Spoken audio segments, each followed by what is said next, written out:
नमस्कार। सियाराम कला रचना के धार्मिक और सांस्कृतिक कार्यक्रम में आपका फिर से स्वागत है। और प्रोग्राम है अपना श्रुतिधर। श्रुतिधर यानी जिसमें सुनने की कला हो, श्रवणेन्द्रिय गुण संपन्न, जिसमें सुनने के बाद उसको मनन की और चिंतन की और ध्यान और योग, ये चीज़ें जो है मैं आपको बताना चाहता हूँ। और ऐसे भी सुनने वाले जो इस कान से सुनी और उस कान से निकाल दी। मैंने इस शब्द का ज़्यादा उपयोग किया। हम बच्चों को पढ़ाते थे तो यही है कि भाई इस कान से आप सुनते और उस कान से निकाल देते, यही है।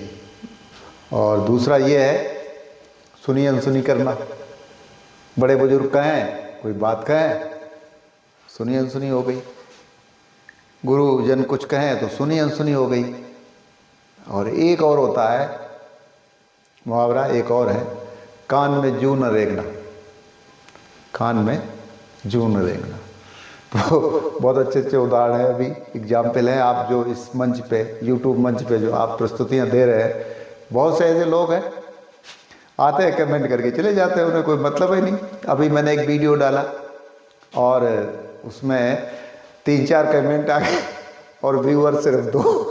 तो आप बताओ है इससे क्या होता है। देखो, जिसको आवश्यक है या कोई ज़रूरी समझता है या कोई महत्वपूर्ण इस चीज़ को समझता है कि भाई हम हमारे ये जो उद्देश्य है वो हमारा पूरा हो जाए, हमारा चैनल मोनेटाइज हो जाए, उनके लिए बहुत घातक है। हमारा ऐसा कुछ क्रेज इसमें है नहीं और मेरा कोई स्पेशल एटीट्यूड भी नहीं है। किसी सज्जन पुरुष के कहने से मैं आ गया था और उसने कहा था, गुरुजी आप ये ज़रूर कहो कि वो लाइक करो और सब्सक्राइब करो। और मैंने 235 वीडियो बना डाले और मैंने एक भी वीडियो में ये नहीं कहा कि तुम लाइक करो या सब्सक्राइब करो या जो है ना इसमें ये करो और वो करो और फुल वीडियो देखो और ऐसा करो। मेरे को आवश्यकता ही नहीं पड़ी। और हुआ ये कि वो आप लोगों के शिकंजे से हमारी 2-4 जो न्यूज़ थी, जो श्रुतिलेख के कार्यक्रम थे, 2-4 मेरे हजारों की संख्या में व्यूअर्स हो गए और 2-4 इस हारमोनियम और भजन में हो गए। तो हमारा उद्देश्य तो अगर माना जाए, अगर ये बात लेके चले कि भाई ये बात टाइम हो जाए, पूरा ये हो जाए, तो हमारा तो पूरा हो गया। तो इसलिए, लेकिन आप लोग जो ये आपस में कर रहे हैं, सुनी अनसुनी कर रहे हैं, किसी की मेहनत आपस में आप लोग बर्बाद कर रहे हैं एक दूसरे की। आप गए उसके यहाँ लेके आए, बहुत अच्छा, नाइस, सुंदर, अच्छा लगा प्रस्तुति, ये वो और करके और आप बस आ गए। तो आप लोगों का इसमें आपस में बहुत नुकसान है बड़ा। क्योंकि यूट्यूब क्या करता है कि उनके कंप्यूटर्स हैं, सारा सिस्टम लगा हुआ है, सारा ऑटोमेटिक है। तो जैसे ये देखा, वो रेटिंग भी लगती है, थंबिंग रेटिंग भी लगती है और कितने समय और कितने मिनट टाइम भी वहाँ पे जो है वो गिना जाता है। और जैसे ही 10-20 लोग आए और उन्होंने खाली कमेंट करके चले गए, तो वो ये समझते हैं कि ये वीडियो है किसी काम का नहीं। तो वो क्या करते हैं, उसको साइड में डाल देते हैं। तो बस वही 150 व्यूअर्स जो आपके हैं वो होकर रुक जाता है। या फिर जो है ना, ऐसा होता है कभी कभी कि उसको जो है ना मेन रोस्टर में लाते ही नहीं। अब हमारे तो 2-4 वीडियो इधर उधर वो निकल के बाहर आ गए। जैसे ही 10-20 लोगों ने कोई सुन लिया, उन्होंने उसको मेन रोस्टर में डाल दिया, तो उसमें फिर वो हजारों की। तो आप ऐसा करें, एक तो किसी के पास अपना वीडियो भेजे नहीं। भेजने से क्या होगा, जो जरूर उसको आवश्यकता है नहीं और आपने उसको सेंड कर दिया, उसने यूं देखा और देख के बस वो उसका देखना ही गलत हो गया। जैसे कि आप लोगों के यहाँ लोग आते हैं, वो खाली कमेंट करते हैं और वो क्यों कमेंट जब करेंगे तो वीडियो खोलना पड़ेगा। जब वीडियो खोलना पड़ेगा तब फिर वो उसकी रेटिंग जुड़ जाती है। तो जो जिनकी आधा मिनट, जैसे आपका 5 मिनट गए तो उसकी 1 मिनट रह जाती है। जो 2-4 लोग सज्जन लोग वो उसको पूरा देखते हैं और वो हलो हाय करने वाले जो है ना उसको वो 0 कर देते हैं, मतलब 1 पे ला देते हैं उसको। 10 मिनट का है तो वो 1 मिनट का ही रह गया। और जितने ज़्यादा कमेंट होते हैं उतनी ज़्यादा फिर रेटिंग गिर जाती होगी। आपने देखा होगा शुरू जैसे आपने अपलोड किया तो 150 वो एक साथ हो गए और उसके बाद जैसे ही यूट्यूब देखा कि इसकी रेटिंग खराब है तो फिर उसको वो डाउन कर देता है। यानी वो आपके चैनल पे ही रह जाते हैं, वो पब्लिक में वीडियो नहीं आ पाते। जब तक पब्लिक में वीडियो नहीं आते, जब तक उनका कोई अस्तित्व नहीं रह जाता, फिर आपका वॉच टाइम नहीं पूरा होता। आज मैंने देखा राजभर भगत जी एक हैं बेचारे, वह कोई 2-4 लोग हमारे साथ जो जुड़े हुए हैं तो उन्होंने उनको सब्सक्राइब कर रखा था, तो मैंने भी कर दिया। और उसके बाद 1-2 महीने बाद उनका फ़ोन आया। फ़ोन क्या आया, वही कमेंट लिख के आया कि आप जो है ना हमें जुड़े मेरे साथ, और मैंने कहा महाराज मैं तो पहले से ही जुड़ा हुआ हूँ आपसे। तो फिर हमने उनका वो रामायण रामचरितमानस जो है ना वो पढ़ते हैं अर्थ सहित। तो मैंने देखा 250 तो उनके कमेंट उनके उसमें बॉक्स में, और विचारों के व्यूअर्स कितने हैं, 200। अभी अभी देख के आ रहा हूँ, हमने भी ऐसे ही अभी डाला था, हमारे 5-6 तो जो है ना कमेंट आ गए, और व्यूअर हुए कितने, 2। तो ये मुझे कोई, हम लोगों को कोई नुकसान नहीं है, ये आप लोगों को ही जो है ये घाटे का सौदा है। वो लोग जो चाहते हैं कि हमारा कुछ डिजिग्नेशन बढ़े, कुछ हमारी अलंकरण हमारा जो है ना किसी चीज़ से हो जाए, नाम हो जाए, है जो माताएं बहनें हैं जो सोचती हैं हमारा जो घर की 4 दीवार से बाहर निकल तो जो परफॉर्म कर रही हैं अपना, तो उनका कुछ वैल्यू बढ़ जाए, कुछ महत्व ऐसा होता है ना, अलंकृत हो गया भाई, ये इससे ये बोलो, यूट्यूबर बोलो या वो बोलो, ऐसा होता है। तो ये नहीं सारी चीज़। अच्छा, आज हम जो है ना, ये छोड़ो, ये तो बाद में फिर कभी चर्चा कर लेंगे, फिर वीडियो बड़ा हो जाता है। आपको 2 मिनट बोलो राधे से आप रामायण जैसी तर्ज, मैं 5 मिनट की 4 चौपाई पढ़ता हूँ, उसमें है ना किसी के पास 2 मिनट का वक्त नहीं है, 1 मिनट का किसी के पास टाइम नहीं है, तो मैं तो समझता हूँ कि है ना ये 10-12 मिनट के तो आप देखोगे क्या। तो बड़ी सुंदर सी बात है। आज हम चर्चा करेंगे श्रुतिधर। श्रुतिधर तो नहीं है, सिद्ध पुरुष है और महान रचनाकार, महान साहित्यकार, जन जन के मानस में बसी हुई रामचरित मानस के रचयिता गोस्वामी श्री तुलसीदास जी। श्रुतिधर में मैंने इनको शामिल कर लिया है, और इससे पहले मैंने आपको राजा पृथु की कहानी सुनाई दी। उन्होंने भगवत चर्चा यानी राम कथा सुनने के लिए 1000 कान मांगे थे। किनसे? ब्रह्मा जी से 1000 कान। और अपने 2 कान है जो 2 कानों को भी यूज नहीं रहे, उन्हें 1000 चाहिए थे। ओ सॉरी, 1000 नहीं, 10,000। और ये 2 ही जो है ना, ये 2 ही बहुत ज़्यादा है, इतने ज़्यादा है कि ये भगवान ये 2 कान क्यों मुझे आपने दे दिए, इनको भी वापस ले दो, ऐसा होता है। तो स्थिति तो ऐसी है कुछ कमोबेश कि सुनना नहीं चाहते, सुनी अनसुनी करना चाहते हैं, बात जो है समझ नहीं रहे। परिस्थितियों को समझना सीखो, उनको ताड़ना सीखो, और मर्म को समझना सीखो, ये भी आप बन सकते हैं। अच्छा, गोस्वामी श्री तुलसीदास जी की अगर बात करें तो काफ़ी पुराने साहित्य से है, 1960 के दशक का है। हमारे पिताजी भजन कीर्तन उनकी मंडली थी उस जमाने में, तब ऐसे कोई साधन नहीं थे, वो बस 4 से 10 गांव में नाम ही था उनका, और वो भजन कीर्तन करते थे। और उसके बाद फिर 1962 में वो आर्मी में फौज में भर्ती हो गए थे, इन्फेंट्री, वो आर्टिलरी 16 फील्ड रेजिमेंट, और फिर 80 में वो रिटायर हो गए, घर आ गए। 2-3 जो लड़ाइयाँ थी, चाइना वार की और सन 71 की लड़ाई, और पूर्वी बांग्लादेश के समय जब विभाजन के समय जो युद्ध हुए थे, सब में उन्होंने हिस्सा लिया और विजय हासिल हुई, सकुशल घर आए। और आने के बाद भी फिर उन्होंने अपना भजन कीर्तन का जो सिलसिला है वो चालू रखा। तो बस ये 1900, ये मुद्रित है, गीता प्रेस गोरखपुर की है, 1958 के आसपास की ये इसका जो है संकलन है। तो गोस्वामी तुलसीदास जी की अगर बात करें तो प्रयाग के पास बांदा जिले के राजपुर ग्राम में विक्रम संवत 1554 में श्री आत्माराम दुबे के घर में माता हुलसी के गर्भ से श्रावण शुक्ला सप्तमी को तुलसीदास जी का जन्म हुआ था। कुछ विद्वानों सोरों को उनका जन्म स्थान बताते हैं। यह भी कहा जाता है कि उनका जन्म विक्रम संवत 1589 में हुआ था। जन्म के समय बालक तुलसी रोए नहीं थे, उनके मुख से राम नाम निकला और उनके मुख में 32 दांत भी थे। तो ये तो अमंगल ना हो जाए कोई हमारा, मतलब माँ बाप डर गए थे, तो उन्होंने जो इनके पिताजी थे, इन्होंने चुनिया दहाय को ये इनको सौंप दिया था। कोई वो थी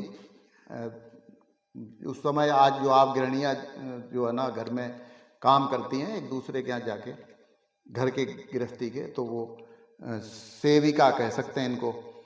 माता उल्फी ने तुलसीदास जी को चुनिया धाय को सौंप दिया, जिससे इनका 5 वर्ष, उन्होंने चुनिया धाय ने इनका 5 वर्ष लालन पालन किया और उसके बाद वो भी चल बसी। इनके माता पिता का स्वर्गवास भी हो गया था। इस प्रकार तुलसी बचपन में अवस्था में अनाथ हो गए थे। बाबा नरहरिदास ने दया करके बालक को अपने पास रख लिया और इनका प्रथम नाम राम बोला रखा। बचपन का नाम इनका राम बोला था। अच्छा, जो आप ये सुनते हैं, खूब गाते हैं हनुमान चालीसा, ये जब ये जैसे लेट हो जाते हैं ना, गुरुकुल में क्या हुआ था, एक बार ये लेट हो गए थे, तो लेट होने के बाद फिर क्या हुआ, जब ये कोई दूसरी चौथी क्लास में थे तो लेट हो जाने पर क्या हुआ कि मास्टर साहब ने पनिशमेंट दे दिया, तुम दूर बैठो लाइन से अलग, ताकि पता लगे आज तुम लेट हो गए। और बोले, और निबंध का कार्यक्रम चल रहा था, तो निबंध के कार्यक्रम बोले कोई निबंध लिख दो, किसी ने हनुमान जी पे लिख दो। तो ये निबंध के रूप में लिखा गया बाल्यकाल में। तुलसीदास जी ने बाल्यकाल अवस्था में ये जो हनुमान चालीसा जो है वो रचना की थी, एक निबंध के रूप में, चौथी या पांचवी जब ये क्लास में पढ़ रहे थे जब। ठीक। अच्छा, महात्मा शेष सनातन जी ने इनको वेद वेदांग उपनिषद पुराण आदि की शिक्षा से पारंगत किया। बालक राम बोला की बुद्धि बड़ी प्रकृति। तुलसी का विवाह दीन बंधु पाठक की पुत्री रत्नावली से हुआ। कहते हैं कि विवाह के बाद इनको एक पुत्र भी प्राप्त हुआ था, पर वह बचपन में चल बसा। एक बार इनकी पत्नी अपने पीहर चली गई। अति अनुराग होने के कारण तुलसी भी उनके पीछे पीछे अपनी ससुराल पहुंच गए। और इस पर रत्नावली ने तुलसी से कहा, तुलसीदास जी से क्या कहा उनकी पत्नी ने, कि लाज न लागत आपको दौरे आवो साथ, दिख दिख ऐसे प्रेम को कहा कहूं मैं नाथ। ऐसा कैसा प्रेम है तुम्हारा। कहते तो ये है, हमने कथाओं में हमारे जो पिताजी या माताजी, मौसी जी, मौसा जी हमें सुनाते थे। कहते ये है कि इन्होंने नदी पड़ी तो नदी में एक मुर्दा बहता हुआ जा रहा था, तो मुर्दे का सहारा लेके नदी पार की, और इनकी ससुराल का जो घर था उसके पीछे पीपल का वृक्ष था, तो टहनी जो वो उसकी जड़ें लटकती हैं, पीपल की जड़ें, तो उनको पकड़ के उसमें सर्प भी थे लिपटे हुए, तो उन्होंने वो पकड़ के और छत पे चढ़ गए थे, ऐसा कहते हैं। तो इनकी जब पत्नी ने ऐसी हालत देखी तो दिख दिख ऐसे प्रेम को कहा कहूं मैं नाथ, अस्ति चरम मैं देह ममता में जैसी प्रीत, ऐसी जो रघुनाथ में होत न तो वो भीत। कि जिस प्रकार से आपने ये हड्डी और चमड़े के मांस से गुथी हुई हड्डियों पे जितना आप प्रेम कर रहे हो, अगर इतना भगवान राम से, मतलब अगर ईश्वर से करते तो आपका बेड़ा पार हो जाता, ऐसा ताना इसको कह सकते हैं। लेकिन वो तुलसीदास जी ने इसको ताना नहीं माना, इसको उपदेश माना। देखो आप इस दोहे में आपको मिलेगा। पत्नी का इस बात का गोस्वामी जी पर बहुत बड़ा प्रभाव पड़ा। वह घर छोड़कर विरक्त भाव से गंगा तट पर प्रयागराज जा पहुंचे और राम कथा का प्रचार करने लगे। पत्नी ने घर लौटने की बहुत अनुनय विनय की। एक बार रत्नावली ने दोहे में लिख भेजा, कटकी खीनी कनकसी रहती सकिन संग होए, और मोए फटे की डर नहीं अनंत कटे डर होए। ये रत्नावली जी ने लिखा था। तो उत्तर में गोस्वामी दास जी ने लिखा कि कटे एक रघुनाथ संग बांध जठा सिर केस, हम तो चाखा प्रेम रस पत्नी के उपदेश। अब उन्होंने उपदेश समझा, इस बात को समझो आप, मारा ताना था लेकिन उपदेश। और ऐसा होता है कि बड़े बुजुर्ग गुरुजन जो है ना, बच्चों को जो अपने छोटे हैं, तो वो उसको उपदेश नहीं समझते, वो ये उसको वो अन्यथा समझ लेते हैं कि अरे ऐसे कह दिया, मेरे माता पिता ने हमसे ऐसे कह दिया, चाचा ने ऐसे कह दिया, गुरुजी ने हमसे ऐसे कह दिया, और उसको बुरा मान लेते हैं, जबकि बुराई की बात होती नहीं है। उनको अपेक्षाएं होती हैं। आप देखो, अपेक्षाओं में अगर आपको डांटा गया कि आपसे कुछ आपके हित के या हमारे हित के लिए अगर आपको डांट पड़ती है तो वो ताना नहीं हो सकता। ताना तो उपेक्षा में जो किया जाए, जिससे कोई राग द्वेष ना हो, मतलब जिससे कोई लाभ ना हो, जिससे कोई वैचारिक या कोई रिश्ता ना हो सामाजिक, तो वो ताना कह सकते हैं उसको। और बाकी गुरुजनों की बात का या माँ बाप के बात का। जो छोटे हैं, बच्चे हैं, बुरा मान जाते, बहुएं बुरा मान जाती, सास का, ससुर का या माता पिता का। माता पिता के तो खैर कम, लेकिन हाँ ये है कि माता पिता की बातें चुभती हैं, जरूर हैं कानों में। नई आज की जो जनरेशन है, सुनना ही नहीं चाहते, सुनी अनसुनी कर देते हैं, कानों में जूं तक नहीं रेंगती है, इस कान से सुनते हैं और इस कान से निकाल देते हैं, चलो हटाओ क्या है, ये तो ऐसे ही बक बक कहते हैं। लेकिन तुलसीदास जी ने उस बात को उपदेश माना और उपदेश मान करके वो एक बहुत बड़े महापुरुष हुए। बाद में संत तुलसीदास जी काशी चले आए। संवत 1631 में रामनवमी के दिन प्रातःकाल श्री रामचरितमानस की रचना प्रारंभ की।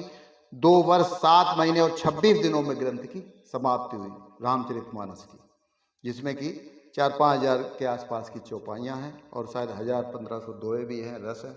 और ख़ास बात इनके ये है कि एक भी, चाहे वो चौपाई हो, चाहे वो दोहा हो, रस हो, छंद हो, सोरठा हो, एक भी मात्रा की मिस्टेक नहीं है। आप देख लें, अगर एक भी इन चीज़ों में और होता भी है, अगर कोई चौपाई है, एक मात्रा आगे पीछे है, तो वो आप गा नहीं सकते। तो इनका बहुत ही बड़ी जो है ये महाकाव्य है रामचरितमानस। प्रभु की प्रेरणा से गोस्वामी तुलसीदास जी ने भगवान विश्वनाथ और माता अन्नपूर्णा को रामचरितमानस सुनाया और रात्रि को पुस्तक श्री विश्वनाथ जी के मंदिर में रख दी। प्रातः जब मंदिर के पट खुले तो पुस्तक पर सत्यम शिवम सुंदरम लिखा पाया गया और नीचे भगवान शंकर के हस्ताक्षर भी थे। इससे कुछ पंडितों के मन में ईर्षा उत्पन्न हुई, पुस्तक को चुराने या नष्ट करने के प्रयत्न किए गए। जब जब भी चोरों ने ऐसा प्रयत्न किया, उनको गोस्वामी जी की कुटिया के बाहर 2 वीरों को धनुष बाण धारण किए पहरा देते हुए पाया, जिनके दर्शन से चोरों की बुद्धि भी शुद्ध हो गई थी। पंडितों को गोस्वामी जी रचित रामचरितमानस की बढ़ती हुई ख्याति से कभी संतोष नहीं हुआ। कई बार परीक्षा ली, सदा उनको लज्जित भी होना पड़ा। कई बार धर्म के ठेकेदारों ने तुलसीदास जी के पर कई आक्रमण भी किए। अंत में इन सभी को गोस्वामी जी ने क्षमा याचना करनी पड़ी और श्रद्धा भक्ति से उनका चरणोदक पान किया। तुलसी जी का जीवन दुख और दरिद्रता से भरा हुआ रहा है। संत तुलसीदास जी ने अपना कुछ जीवन चित्रकूट के घाट पर व्यतीत किया था। विक्रम संवत 1607 में मौनी अमावस्या बुधवार के दिन उनके सामने भगवान श्री राम बालक के रूप में प्रकट हुए और दर्शन दिए। कहते हैं भगवान दर्शन गोस्वामी जी को हनुमान जी के द्वारा हुआ था। और आपने खूब सुना होगा कि चित्रकूट के घाट पर भई संतन की वीर, तुलसीदास चंदन घिसे तिलक दें रघुवीर। ये भी कहा जाता है कि रामचरितमानस की रचना करते हनुमान जी का हाथी दोहे, छंद और चौपाइयाँ लिखता था। तुलसी के बनाए 12 ग्रंथ प्रसिद्ध हैं, जिसमें रामचरितमानस, विनय पत्रिका, दोहावली, गीतावली, कवितावली अधिक प्रसिद्ध हैं। उनका जीवन राममय भक्तिमय था। उनकी रामचरितमानस एक अमूल्य निधि और अमर रचना है, जो जन जन मानस के हृदय पटल पर काफ़ी गहराई से अंकित हो चुकी है। जीवन की निराशा में आशा है। राम कथा पुरानी होते हुए भी सदा नवीन है। ग्राम ग्राम में आज रामायण की कथा गाई जाती है, जिसे सभी वर्ग के स्त्री पुरुष इसको सुनते हैं। उत्तर भारत में कोई भी ऐसा घर होगा जहाँ तुलसीकृत रामायण मानस की पुस्तक न हो। ये समूचे भारत का काव्य, धर्मशास्त्र, इतिहास के वेद पुराण, इसमें सब कुछ सार है। सारे भारत को सांस्कृतिक एकता के सूत्र में बांधने का श्रेय रामचरितमानस को ही जाता है। भाषा, भाव और कला की दृष्टि से तुलसी निसंदेह ही भारत के राष्ट्रीय महाकवि हैं, जिन्होंने छुआछूत जाति भेद को नहीं माना। कहते हैं कि हरि को जपे सो हरि का हो, राजघाट सब विधि सुंदरबर, मज्जई तहाँ वरन चारों नर। उन्होंने ये भी जो है लिखा है। भक्ति में लीन होकर जो कुछ साहित्य देन तुलसी हमें दे गए, उनकी बराबरी आज का उत्कृष्ट साहित्य भी नहीं कर पाया है। आश्विन मास के नवरात्रों में समस्त भारत के प्रमुख नगरों में रामचरितमानस के आधार पर रामलीलाएं की जाती हैं। केवल भारत में नहीं, अपितु विश्व के अन्य देशों में भी, विशेषता रूस, बाली, कंबोडिया, थाईलैंड, मॉरिशस आदि देशों में भी रामलीला की जाती है। गोस्वामी संत तुलसीदास जी ने विक्रम संवत 1680 श्रावण कृष्ण तृतीया शनिवार को असी घाट पर शरीर का परित्याग किया। ऐसे वंदनीय और श्रद्धास्पद महापुरुष को कोटि कोटि नमन व प्रणाम। तो हमें आज के इस संदर्भ में, आज के इस भाग में यही शिक्षा मिलती है कि हम बड़े बुजुर्ग, माता पिता, गुरुजन, उनका बुरा न माने। खास करके अपने गुरुओं का तो बिल्कुल ही नहीं। कहा गया है कि गुरु कुमार शिष कुंभ है गड़गड़ कांटे खोट, अंदर हाथ सहार दे बाहर बाहे चोट। तो आपको निखारने के लिए, आपको तराशने के लिए, हो सकता है वैसे आजकल तो टीचर जो है ना जेल जाने लगे, हमारे साथ वो समस्या नहीं आई। हमने बच्चों को खूब जो है पकड़ के और ऐसे करके ये तप्पी ऐसे ऊपर से हाथ लेके ऐसे मैंने खूब जो है, तो बच्चे हमसे कभी जो है नाराज नहीं हुए और अच्छी पढ़ाई उन्होंने करी। तो अंदर हाथ सहार दे, जो कच्चा घड़ा देखा है कुमार का, देखा है आपने, अंदर तो वो सपोर्ट लगाता है, ऊपर से जो है तो मतलब ताना, यानी ताने नहीं होते हैं। अगर बड़े बुजुर्ग आपके माँ बाप या गुरुजन अगर आप कुछ कहते हैं तो इसका मतलब ये है वो चाहते हैं कि आप में निखार आए, आप विद्यावान बने, आप बुद्धिमान बने, आप बहुत ही बड़े श्रुतिधर बने हैं। तो ये बातें जो है अगले एपिसोड में हम और जारी रखेंगे। और आज के लिए बस इतना ही, कल फिर मिलते हैं। नमस्कार, जय श्री राम।